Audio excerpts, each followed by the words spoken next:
Well, good morning, good afternoon, good evening to all of you. Well, however many there are of you. I'm not paying attention to that right now.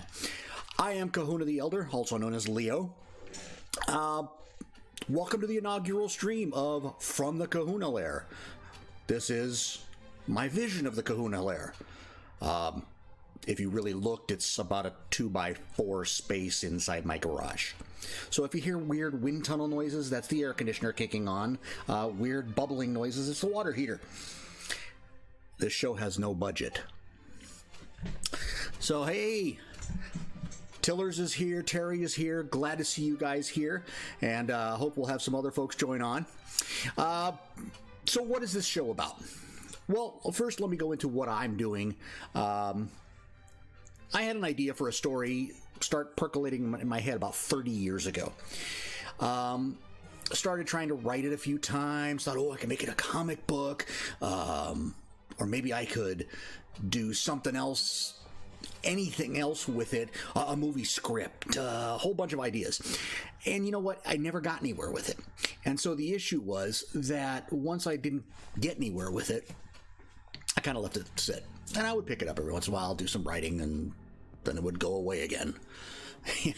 You're right, Tillers. It is zero budget. The magic of this was I am a Lyft driver, usually. Around December, the pay was starting to go down, and I was looking, well, what, maybe I should do something else. I thought maybe I should go back and try the writing thing. Yes, I know writers don't make a whole ton of money, most of them. But hey, I started messing around, and at about the same time, we also, my kid and I, started playing at a local shop, playing D&D. They'd never played it before. I played it when I was a teenager, you know, back when the dinosaurs roamed the earth. And picking it up again like maturing cheese. You know, yes, as long as it doesn't stink. Anyway, started to play D&D, and I thought, oh, you know, I want to pick up some modules, and I saw what modules were going for. It's like, wow, somebody's making money. Maybe I can make a few bucks on the side or something by making this. Again, it's a pipe dream, just like making money on this is a pipe dream. So I started looking for things where I could build my own world, and all of a sudden I stumbled on World Anvil. I gotta tell you folks, it was the best thing I've ever come across by accident. World Anvil allowed me, and no, they're not paying me. I don't even know if either of them were watching. Probably not. World Anvil allowed me to start writing stories from that world that I had in my head and actually organize them. So I could create a character, I could create a location, I could create a myth in the world. Different stories, all organized. Because, frankly, I am as ADD as it gets sometimes. So I will start writing a myth and go, oh, I need a really good picture for that. Off I go. And so I'll find the picture, and I'll work off for an hour and a half on the picture, and I'll have a picture I really like. Oh, but who carries this? Off to go do something else. World Anvil actually helps because I can do all those things. It keeps a list of things I need to do. Yes, squirrel is exactly it, Terry. I need to keep something that keeps me coming back and constantly writing. Since December, very few days where I haven't been on there doing something. I have learned how to code in CSS. I have been writing, I have been making maps, I have been doing images and photography. Yeah, by the way, that image behind there is mine. That's right. I took the picture. It's you know, it's one of the things I do. And I get to storytell. One of the things I want to add is voiced versions of some of the stories and some of the pages on the World Anvil site. So here it was. I got to create my world, and that's where I'm going with it. World Anvil is good for something else as well, and that is the fact that you can do what they're doing right now, summer camp. It's a very World Anvil as a rule is a very supportive community, especially on their Discord. But summer camp is like a next level thing. Look, if all you're doing is you just want to create an RPG character, or you know, jot down some little things, or you want to run a game, World Anvil is going to do that for you. You don't have to do anything else. None of that is required. There's nothing required. Use it as it fits you. But summer camp is a great idea, because summer camp, basically there's essentially a prompt a day, maybe two, depending on how things work out. And over the course of a month, 30 days, there are 33 prompts. And the goal is to try to write 300 words for each prompt. Now, 300 words is not much. It's 3 to 5 paragraphs, depending on how wordy you are. But the idea is, if you follow these prompts, you can start to build out sections of the world, if you are so inclined, and really kind of flesh things out and let your brain kind of ruminate on these things and work on building your world.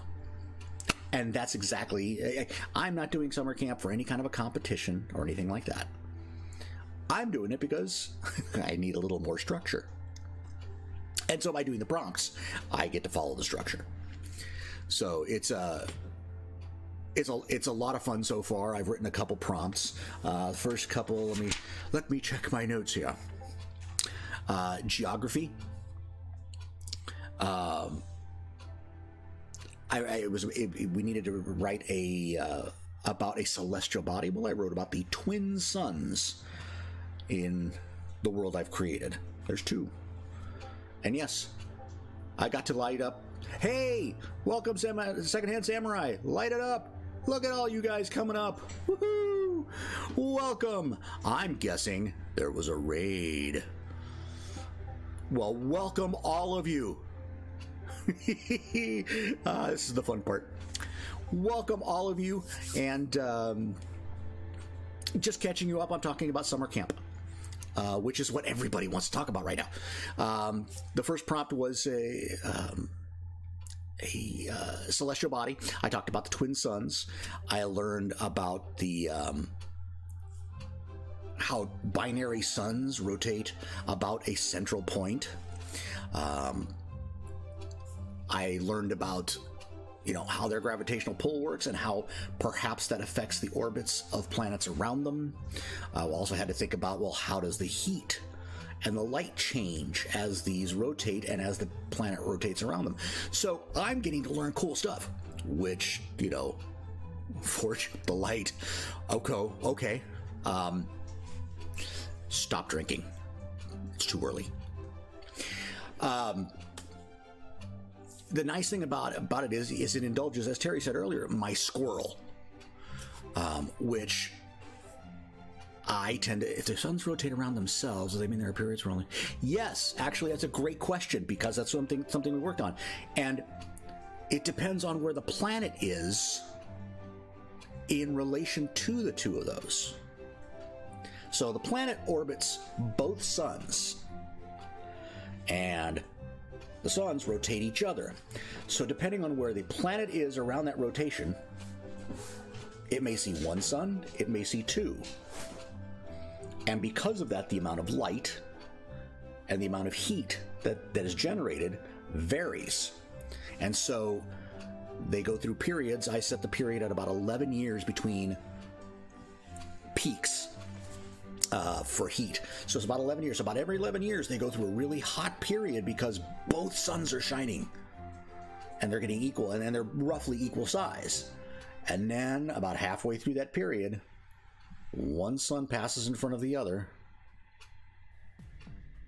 and only half the light comes. So it gets much colder. So they have to deal with that over time. This is so wholesome. Well, thank you. I'm trying. And folks, chime in on the chat. I am watching it. As I've mentioned before, and it'll probably give you a reminder. If you got an actual specific question, put question in all caps so I can see it, because I'm old and my eyes are going. So pop it in there. But go ahead and pop it in there. We're going to have fun here. This is not going to be a mega serious thing, and I'm not going to tell you how to do anything. Because the last time I GM'd, and it's Game Master for those of you who are not RPG inclined, was 1981. A really long time ago. Question, do I ever become worried that people may find my world boring? Absolutely. But you know what? I'm not writing for everyone. One great thing about World Anvil, one great thing about the internet, one great thing about Twitch or YouTube or any streaming service is,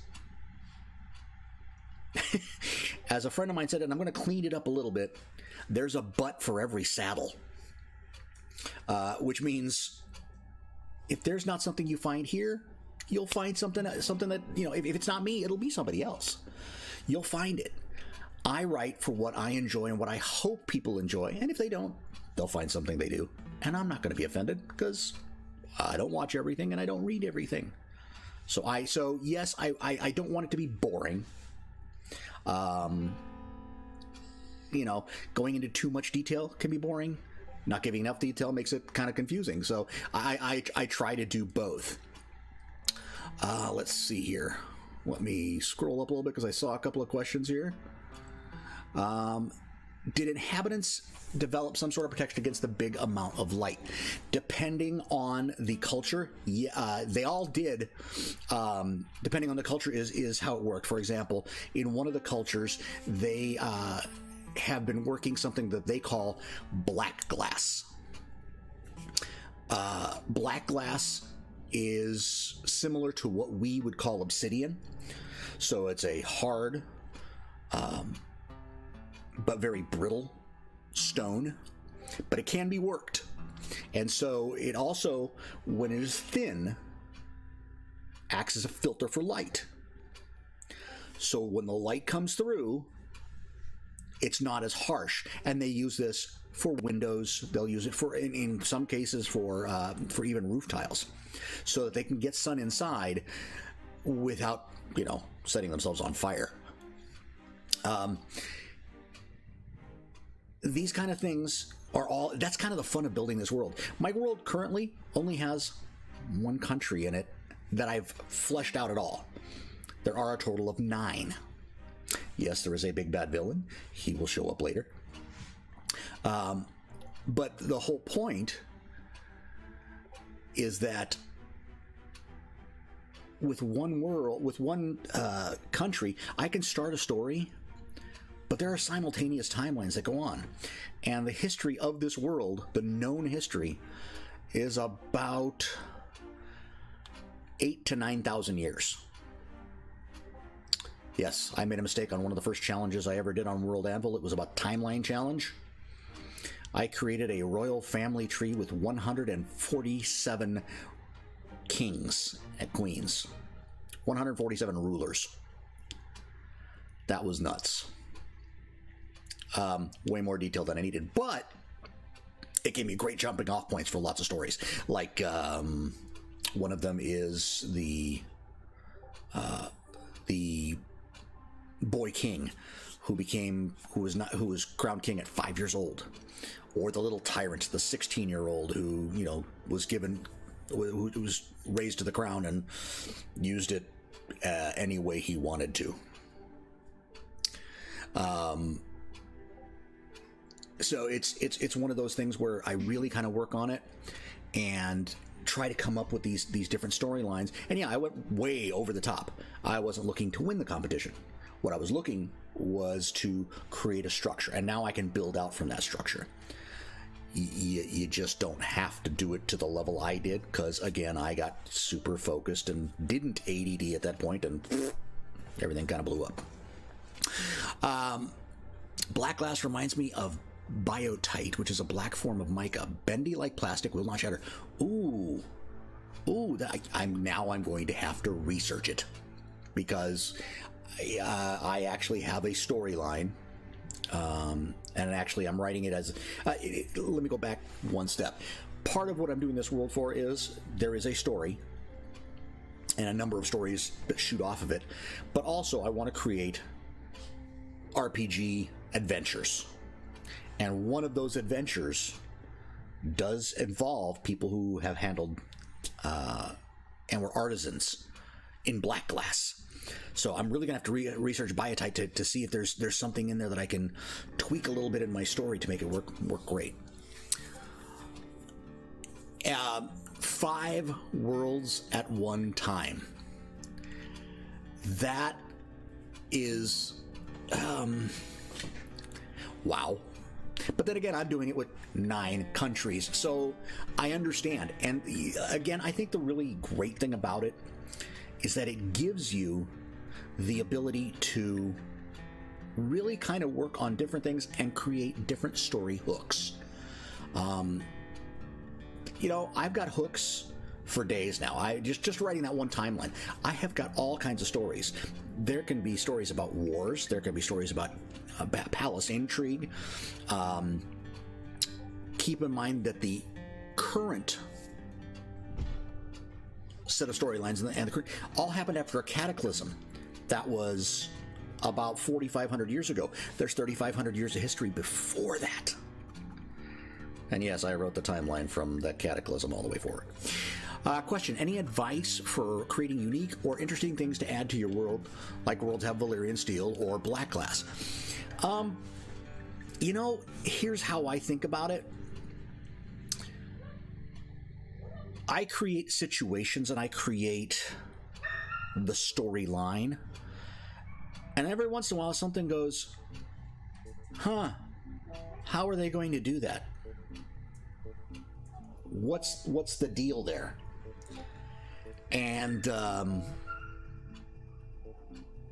I come up with something. Black glass was something I wanted because it was something to be mined, and I have a group of people who are miners, but I wanted them to be artisans who were kind of long lost artisans,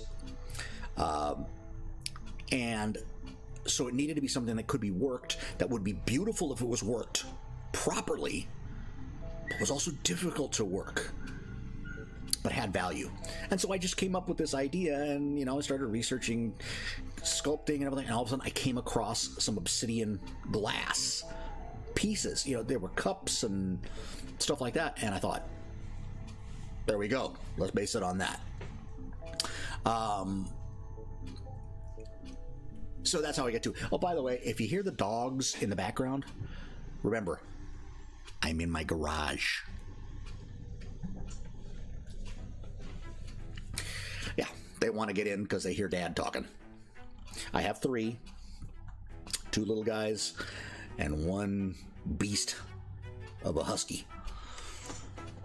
She's the puppy. The other 2 little guys tolerate her. So if you hear the background noise, again, could be the dogs, could be the air conditioner over here, could be the water heater behind it. A soundproof booth, this is not.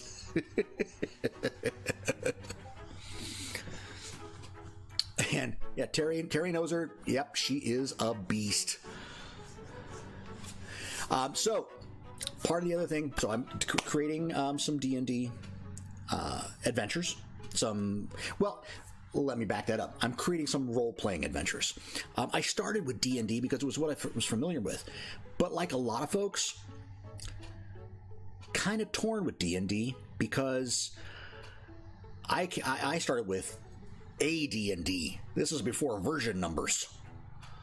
I started with AD&D, and it was fairly simple. The rule book was tiny. Then they came out with, Monster Manual and that stuff. But they weren't the tomes that they are now. So, one of the things I tried to do was, let's look at, D&D 5e. I looked, I promise, because there they are. Yeah, I looked, and yes, I keep these on my bench out in the garage. And it looked great, but it looked super, super complicated. And Sable, thank you for mentioning Art Breeder and helping folks out there, because Art Breeder is awesome. I'll get back to that in a minute. Anyway, D&D, it's just too much information. And looking at it, what I missed was the days of AD&D when I was able to just throw stuff together on the fly. As a GM, you threw it together on the fly. I would draw out some maps the night before on graph paper, and they would go, but, if they decided to go somewhere else, well, you made it up. And AD&D was very agile in that, but it missed a lot of the nuances. I think 5e has gone totally the other direction. It catches all these little nuances, but my God, you need a degree in, engineering and math to figure it out. Story was more important than the dice. Yeah, here's the thing. The dice rolls, to me, are still important because they add a level of drama. I remember I would set my players up for something, and they knew this was a dangerous thing that we're about to do. Those dice rolls became huge. I would do huge when my hands disappear.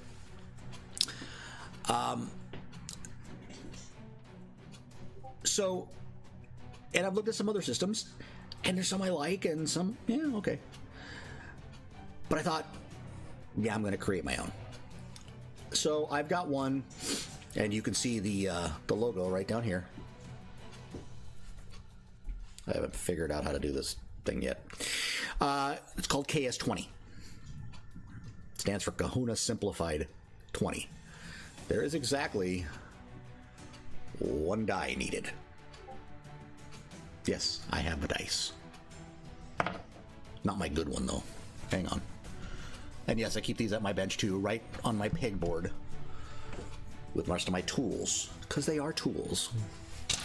Let me get my shiny one, my favorite one, out. Oh, there they are. Shiny metal dice. Yes, my precious. Anyway, use my broken finger to point. Yeah, it's not broken. It's all right. It's almost broken. So basically, the way these rules work is very simple. It is a pooled dice system, which means there may be up to 6 dice in a roll. Why do I do that? Because by rolling 6 dice or 1 die 6 times, you're not looking for a specific number truly. What you're looking for is, was it a success or a failure?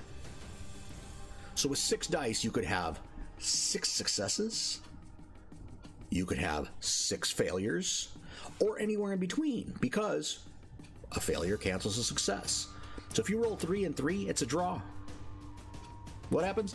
Nothing. You took a swing, and it glanced off without doing any damage. It's not a failure because they know you're there. You hit them, but it didn't do any damage. Then what happens is the damage is also rolled on your D20. Everything is that 1 die or multiples of that 1 die. That's the idea. It's also not level based. The big problem I see with level basing is people who are worried about, do I have enough experience? It's also like, oh, you gained enough experience, so now you magically know things or can do things.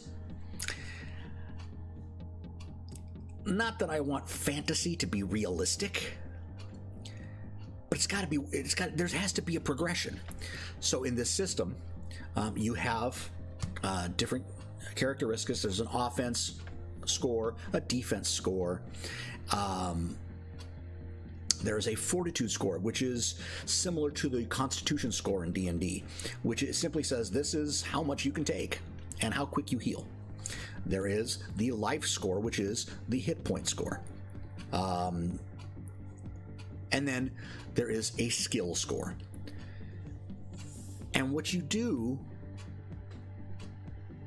is you spend skill points, plus there is an experience pool of points, but it's not constant. It doesn't grow. And it doesn't, well, it can grow, but it can shrink. So for example, if you want to learn a new skill, you use an experience point, and you have to earn from that point, from the point that you give up the skill point, you have to earn 100 points of experience, which is up to the GM how much he gives you. So if all you're doing is going around and kicking rats in a sewer, you're not going to get much. You go off and slay a big foe, he might give it to you right then for one battle. That's up to the GM, and that's what I really wanted, was the GM to be super involved. And so you spend your skill point, you gain your 100, now you decide on the skill. You decide. You want to learn magic? Great, you now have the first point in magic. And there will be spells that are 1 point. Or, I want to be a space ranger, and so I need to learn to fire a blaster. Okay. Blaster could be a skill. Blaster usage, blaster aim, but whatever. It can be a skill. You decide on the skill. The GM will then decide what that skill gives you. But there's a time frame between the time you decide you want to do it and the time you earn it, to get you to go and do stuff to earn those skills. Now, once you earn that, those 100 points come out of your experience pool. You want to, and your experience pool can be used to buy more skill points. It's kind of this currency mechanism between your point, the experience you have, and the points in your different attributes. I'm making it sound way more complicated than it is, so I need to find a better way to explain it. But the fact of the matter is the whole idea is to get everybody to understand how it works. So that's what I'm working on. That's the gameplay part of it. So when I come up with adventures, they will be agnostic, because they could work in the system I'm working on. They could work in D&D. They can work in Pathfinder. They can work whatever. So encourages a more organic way to develop characters. Yeah, exactly. And that's kind of what I wanted. I wanted people to be able to see that there's a progression. And frankly, you can learn whatever you want. If you're a guy who just came out of, the military academy, but you want to learn to cast a spell just to heal yourself, awesome. Go learn it. Spend your skill point, spend your experience point. You learned that skill. You want to increase it, you're going to have to spend more experience points for the next increase, and there's still a time lag. Because we don't want things to be just... I don't ever want a situation where someone says, here, I paid it, poof, I can do it now. No, not how it works. So that was the whole genesis of what I'm doing. There's lots of little details I haven't included because, frankly, this is my first stream. And yes, I will make funny faces. Back to summer camp. So a couple days ago, on the 1st, the first prompts were released. There were 10 prompts, and the way it's being done this year, and this is my first time doing summer camp. So if you're doing summer camp for the first time, awesome. Let's work together on it. Let's really kind of work on it, because it's a great fun thing to do, and this community is so supportive that ask for help, ask for advice, ask for people you know, and ask what they would think or what they would do. Everybody's got their own ideas, and none of them are bad. Some of them are just more developed than others. First stream, you look like, thank you so much. Thank you so much for saying that. I'm a former theater rat. So, you know, doing this stuff is not that difficult for me. Unfortunately, for many. I also, little tidbit, and remember this, you know, there may be a test later. I used to work on the Jungle Cruise at Disneyland. Used to tell dumb jokes every 8 minutes. 8 hours a day.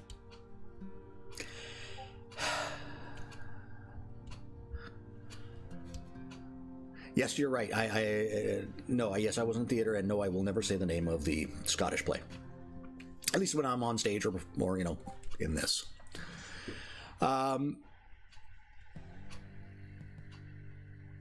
So that is a lot of practice. Back to the summer camp. Old brain, it shuts down every once in a while. Yeah, 8 hours of dumb jokes is absolutely correct. Let me tell you, you work there for about the first 3 months. When I worked there was only guys. 20 guys on a shift. So 2 shifts a day. It was about 40 guys would go through there. It's one of the most labor-intensive rides in Disneyland. And during the winter, when there was not as much traffic and the park was, you know, shorter hours, if you were a permanent cast member as opposed to the folks who came just for the summer, that's where you worked. And it comes from 8 hours of dumb jokes. So yeah, within about the first 3 months, you were already probably going off script. There were some folks who would go off script to the point of just borderline where you thought, can he do that? One individual was one individual would wait for people to get on, and he'd say, "Welcome aboard. It's Verbal Abuse Day here on the Jungle Cruise. Okay, lady, I don't know what you were thinking with that blouse. Those shoes are hideous, and what did you do with your hair? Your turn." And they would just sit there dumbfounded. And then he would just go on. He said a strange tone, but it worked for him. That's one of those know your audience kind of things, because, you know, if you couldn't read the audience, he'd have gotten a complaint immediately. So, summer camp. I'm halfway through the stream and I'm still just starting on summer camp. Okay, so the prompts for these first one was geography. And I talked about that. I did the geography prompt. I actually wrote that yesterday in the morning. And that was about celestial body. The second prompt was under ethnicity. And for those who aren't unfamiliar with World Anvil, there are different templates for how you write the pages and write the information. Geography templates, ethnicity templates, rank or title, buildings, etc. So you choose the type of template you want to write under, and there are prompts within that template to let you know what you should be writing or just give you ideas. And so the second prompt was ethnicity. And what they were looking for was a counterculture outside of the mainstream, or a subculture. In my world, the counterculture is, they are known as the heretics now, but originally they were called the technologists. In this world, technology existed once. But because of careless use of the technology and entirely too rapid a growth, a massive explosion happened that they call the cataclysm that wiped out 85% of the life on the planet. Plant, animal, everything. 85%. Most people survive by either going underground or finding some other way to shelter. A 30-year winter followed the cataclysm. Think nuclear winter, but remember the suns vary. So what happened was they had just passed the point of maximum heat. There's a cataclysm, and now you're going into the deepest part of the winter. And remember that a change of 5 degrees over a planet the size of the Earth, for example, 5 degrees Fahrenheit, which is what, 3 degrees Celsius, is huge. It can make massive differences. So imagine that on this little planet. And, you know, the nuclear winter on top of it, because so much dust has been launched into the air that, you know, the light of the suns don't get through. So the counterculture, the subculture, are the technologists. These are people who think technology was still great. Look, it just got used improperly. We can fix that. Unfortunately, they're a small minority, because everybody else looks and says, you know, technology is what destroyed us. So now they're called the heretics, and very few exist because it's been 4,700, yeah, somewhere around 4,800 years since the cataclysm. People don't remember what happened. They just know, big boom, everything went dark, and we got cold, and everybody died. And technology was involved. Technology, bad. So the technologists are a hidden group. Nobody even really knows who they are because they won't come out and say it. Nobody knows how many there are. But they know they exist because there are signs. And they speak in a code. I won't tell you how I came up with the code because it's too funny. And it's a secret. But, so that was my counterculture. So that one, actually, I got to finish some tweaks on how it looks. But that'll go up live probably later today. The next one is rank or title that represents order. I think in my world, that's going to be the mayor of one of the towns. I've already written the king, so it's not. I'm not doing anything new if I rewrite the king. So it's probably going to be the mayor of the port town, who he represents order. But you know, not everybody died. I see the question there. Not everybody died. 85% died. So you're reading kind of a history. It's written from the third person for the most part. You know, the all-seeing, omniscient being over everything.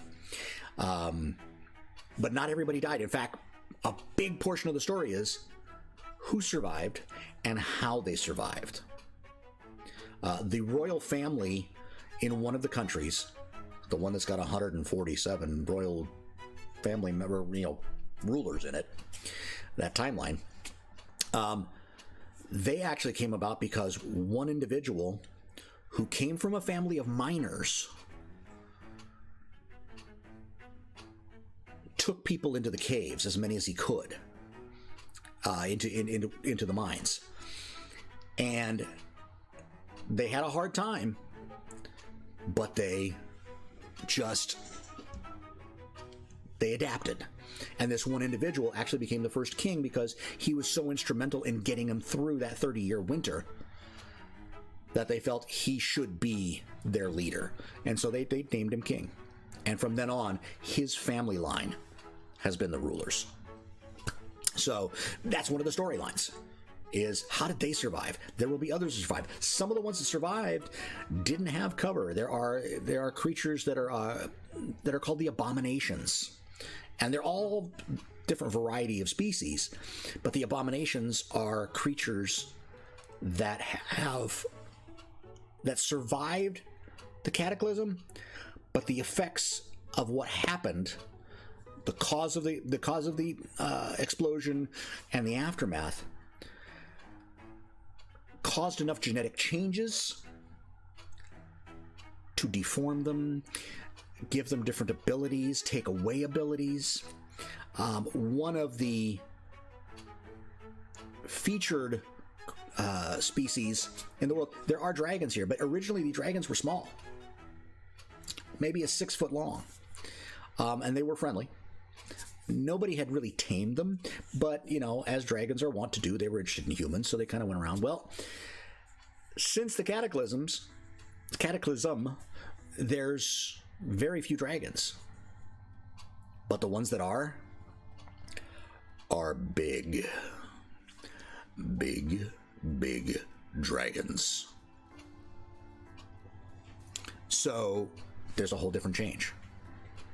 You know, people see these dragons, and sometimes they think it's a myth, and then every once in a while they'll see a shadow up in the sky. So the story of how those dragons changed is also part of it. The next one after that is a building that's being reused or repurposed. I have a couple of different options here. Now, most everything on the planet was destroyed in the cataclysm. But what about underground? So I could repurpose a mine. But I think what's going to be repurposed is the sewers underneath one of the major cities, because people would have used that to survive. And so it would have been completely changed. It would no longer have been a sewer. One, nothing's coming from above. You know, there's nothing draining into the sewer anymore. But on top of it, you have to live. And how do people live underground, sheltered like that, for 30 years? Until the sun finally comes out and warms things again. So I think it's going to be the sewers that are going to be repurposed. The sewers underneath Orshalon City. Orshalon is the capital city of the Kingdom of Orshalon. The fifth one is a document. So it's got to be a document, or, you know, something that's used frequently in your world that has that it's common. Survival by determination. Yeah, I mean that really is what it looks like, a survival by determination. They survived because they had to. This document.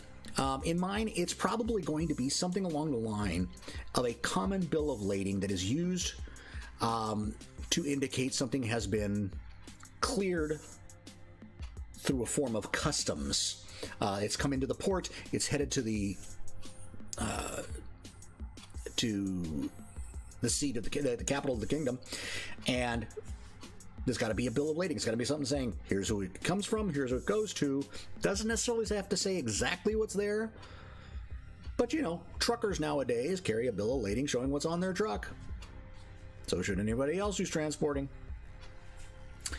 The sixth one is a myth or legend about a long-lost person or item. Boy, I'm torn here on this one. I have two options. One, I mentioned the heretics earlier, the technologists. Well, one is going to be the technologist. It's a character of the technologists. It is almost like a title that it goes from person to person, so nobody really knows who it is.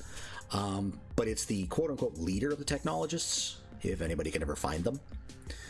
Long lost. We don't know who this is and where they are. But I think I'm leaning towards an item. And the item will be a piece of technology left over from the cataclysm that is rumored to still be operational. So what would survive an EMP blast, still work, and be dangerous or interesting enough to create a myth? That's where I'm going with it. Ought to be fun to try to draw something up for it too. By the way, I don't really draw. I photo bash a lot.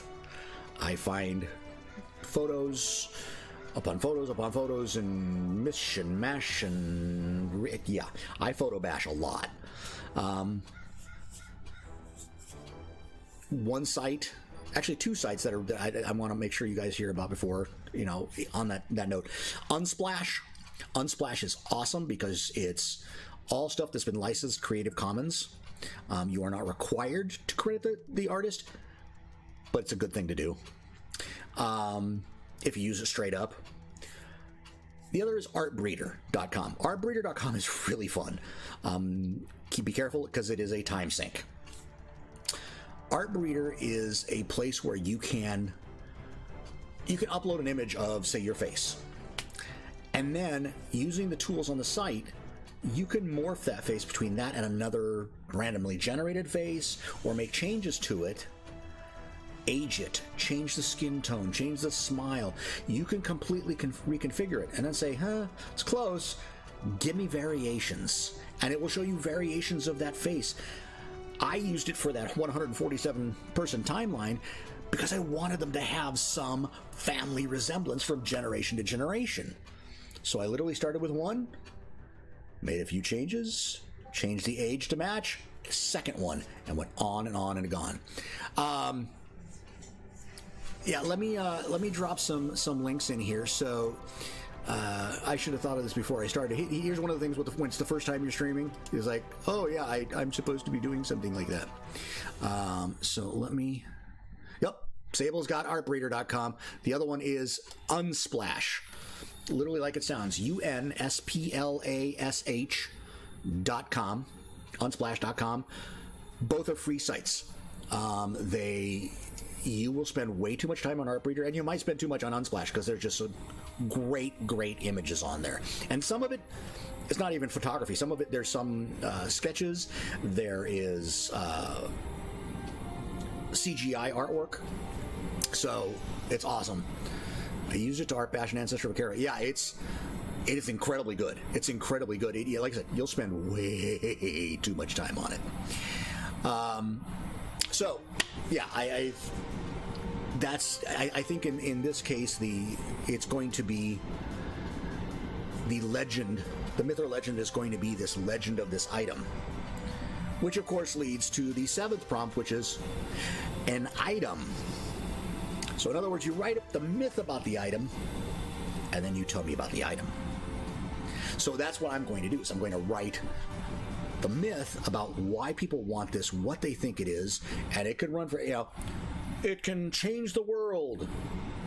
It's an early radio. So it can run the gamut, and then here's the item. You describe the myth. So all you really have to do is describe the item itself. You don't even have to give that much detail, because especially if it's in the myth, until somebody finds it, nobody really knows. But at least they can know what they're looking for. Let's see. And then the eighth one is a religious leader. Religious could be a spiritual leader. This is probably where I'm going to go with the leader of the heretics, of the technologists. Because he is kind of their spiritual leader. It may be that, or there is a counter faction, a counter culture, which is the people who are completely against technology. So I haven't quite written it. In the world, and Arnathia is the name of the world, Arnathia.com is how you can get to it. That's actually a World Anvil site. So you just go Arnathia.com, it takes you straight to my World Anvil site. In my world, the gods are perceived as gods, but they weren't. They are what they called the emissaries. This planet, the backstory way back, is that the planet had massive amounts of technologies. They were running out of resources. So they were spacefaring. They decided to send emissaries to a planet that they found could be inhabited. It looked like it had some species on it. The species were similar enough, certainly, by the evidence that they had found, to be able to assimilate. And they could move some of their people from their planet to this new planet. But they had to go and make contact first. So the emissaries were sent. Well, they never came back. The stories of these people were raised higher and higher and higher until finally they became gods over the course of 3,000-4,000 years. The stories became myths, became fact.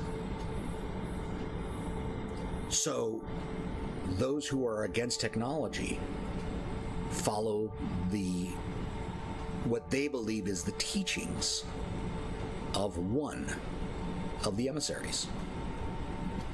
And that's how the gods are built here. So, it's kind of a touch of how it goes. All right, so that's religious leader. Species. What they're looking for is an apex predator. If you don't know what an apex predator is, nobody eats them. They may get killed. There may be something that kills them, but nobody eats them. They're at the top of the food chain. In my world, that's the dragons. Tillers, is that Darth Vader's breathing we hear in the background? No, it's the air conditioner. It's right there. Yeah. Air conditioner, water heater. Did I mention this is no budget and I'm in my garage? It's green screen. My hamster is still an apex predator. All right, I'll go with it. Yeah, I think anything can be an apex predator, truthfully, if you really kind of make sure.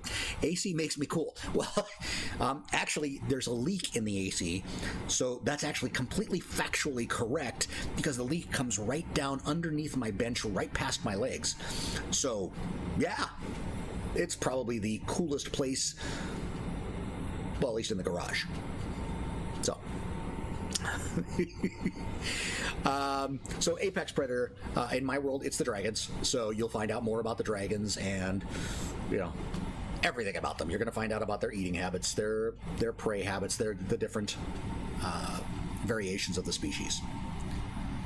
Yes, I will be taking a lot of standard RPG stuff to help mold that, but I want special stuff. Cool Kahuna sounds like a drink. Could I have a cool Kahuna, please? Yeah, sounds like something you'd order at a tiki bar. Hey, have a cool Kahuna. Anyway, and the last one, at least, was a condition.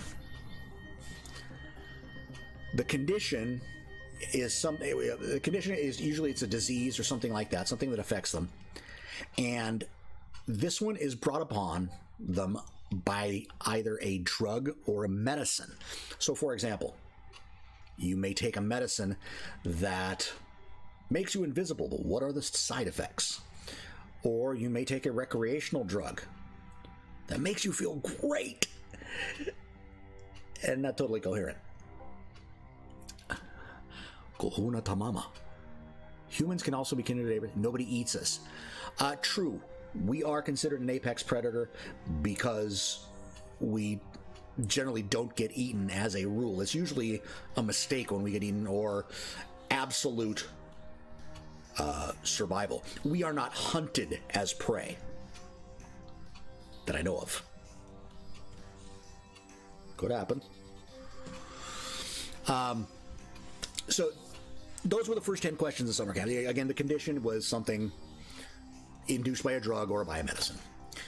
So, that's the first 10 prompts. I'm looking to get those done before the 10th because, A, it's my next stream. B, that's when the next 10 prompts come out. So if you get behind, this could get you. But you know what? Keep going. Friend, not food, said the shark. That's right. Fish are friends, not food. I like the voice act too.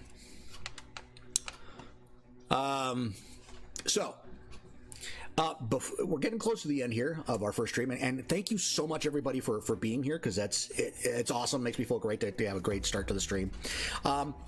I would like to raid someone's channel when we get done with this. If you're not familiar with the raid, what happens is I say we're going to raid somebody, and I pop a few little commands in there and put in their channel. And when I say go, all of a sudden my channel is going to switch to their channel. And you'll be taken right over to their channel. It's a cool way to support other streamers. So I think it's awesome. And hey, I got rated. Awesome. It was cool. So for the next couple minutes here, if you have a suggestion as to who we could raid, pop it in the chat, because I really want to support other streamers. I do this because I love to do it. I did a podcast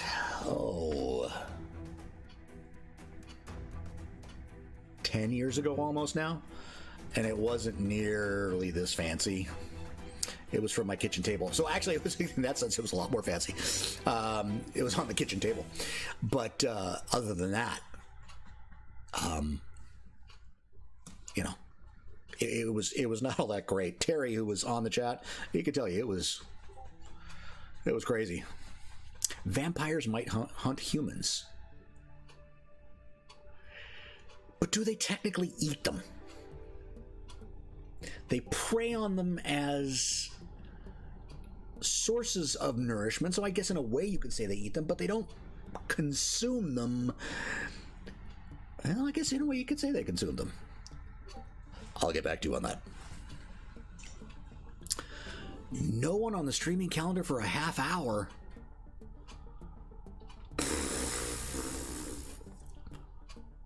Wow. We need to fix that.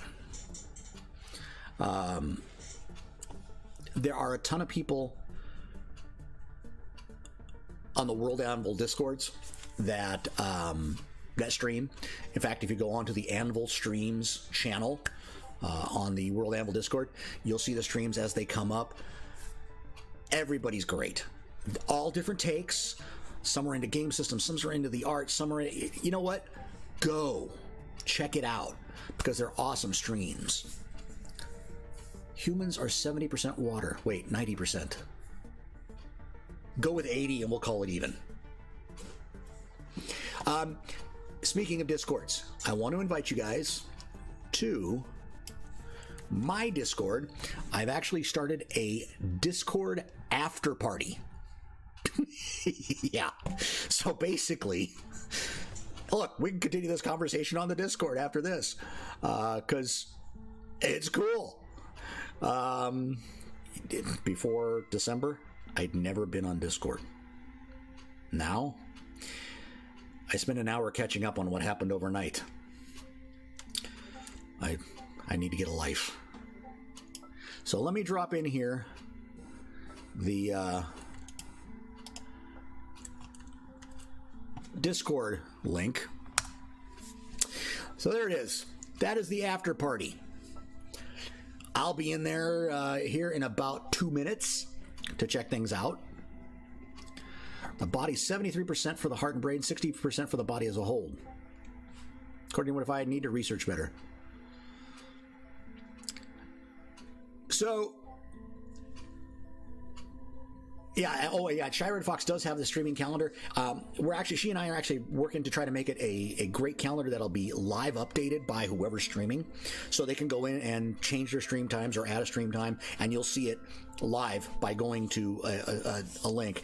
Hope to have that done in the next, I'm hoping, a week or so, I think is what she's shooting for. So it's going to be awesome.